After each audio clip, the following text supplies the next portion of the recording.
대낮 흉기 난동 등 흉악범죄가 잇따르면서 가해자 엄벌 요구가 거세지자 사형시설을 점검하고 흉악범 교도소 운영까지 검토되고 있습니다.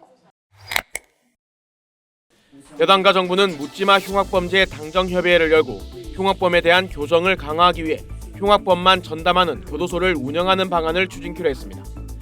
그 후보지로는 옛 청송교도소인 경북북부 제2교도소가 거론되고 있습니다. 경북 청송의 광덕산과 낙동강으로 둘러싸여 외부와 차단된 곳에 자리 잡고 있고 현재도 탈옥을 시도했거나 폭행 사건을 일으켰던 문제수들이 수감돼 있습니다. 흉악범 전담교도소로 확정하기 위해선 지역 주민들의 반발 여론을 어떻게 설득하느냐가 관건이 될 걸로 보입니다.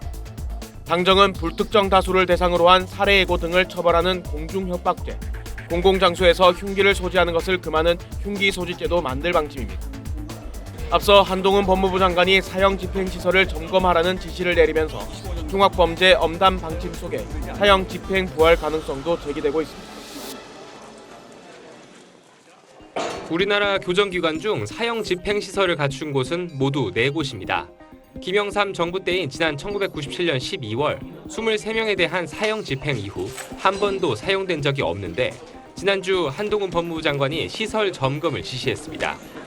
사형이 법에 있고 정부는 사형제 존치를 주장하고 있지 않습니까? 그렇다면 그 시설을 유지하고 그리고 사형 확정자들의 수용 행태를 질서 있게 유지하는 것은 법무부의 임무입니다. 현행법상 사형 집행의 명령권자는 법무부 장관이고 집행은 명령 닷새 안에 이뤄져야 합니다. 최근 흉기 난동 살인 사건이 잇따르고 가해자 엄벌 요구가 이어지는 상황에서 나온 조치여서 실제 사형 집행 가능성을 내비친 것 아니냐는 해석도 나왔는데 한 장관은 신중한 입장을 폈습니다. 사형의 집행은 사형의 형사 정책적인 기능이나 국민의 법감정, 국내외의 상황들을 잘 고려해서 정해야 할. 우리나라는 26년째 사형을 집행하지 않아 국제사회에선 이미 실질적 사형제 폐지국으로 분류됩니다. 사형 집행 가능성을 유지하는 것만으로도 범죄 억제 효과가 있다는 의견도 많지만 만에 하나 수사와 판결에서의 오류 가능성 그리고 외교 관계 단절 등을 염려한 반대 여론도 만만치 않습니다.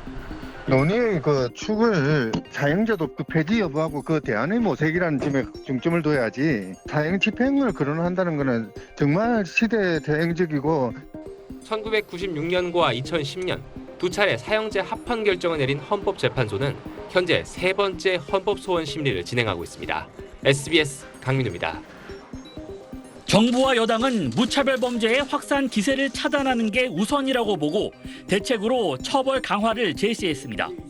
가석방 없는 무기형을 도입하고 흉악범 전담 교도소 운영을 추진하기로 했습니다. 국민적 요구는 많았지만 여러 의견 수렴 과정이 필요했던 가석방 없는 무기형 도입은 정부 입법으로 추진하기로 했습니다. 흉악 범죄자에 대한 구형량을 최소 6개월에서 최대 2년 상향하는 방안을 검토하기로 했고 형법에 공중협박죄나 공공장소 흉기 소지죄를 추가해 불특정 다수를 겨냥한 협박의 처벌 근거를 만들기로 했습니다. 법관 판단으로 남을 해칠 우려가 큰 일부 중증 정신질환자를 입원하게 하는 사법 입원제 도입은 관계부처 TF를 만들어 검토하기로 했습니다. 처벌 강화에 방점을 둔 대책이 경각심을 높일 수는 있겠지만 근본적인 해법이 될 수 없다는 지적도 나옵니다.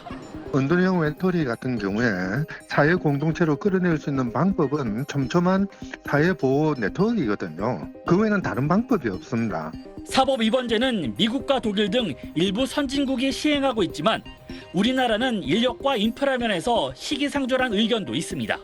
정신 건강 관련된 어떤 전문 지식을 가지고 있는 판사들도 많아져야 되고 사법부에 자문을 해줄 수 있는 정신과 전문의나 전문 병원들 준비가 돼야 되는 것. 이 밖에 당정은 기존 5천만 원 한도이던 범죄 피해자 치료비 전액을 지원하는 방안도 적극 검토하기로 했습니다. SBS 이성훈입니다.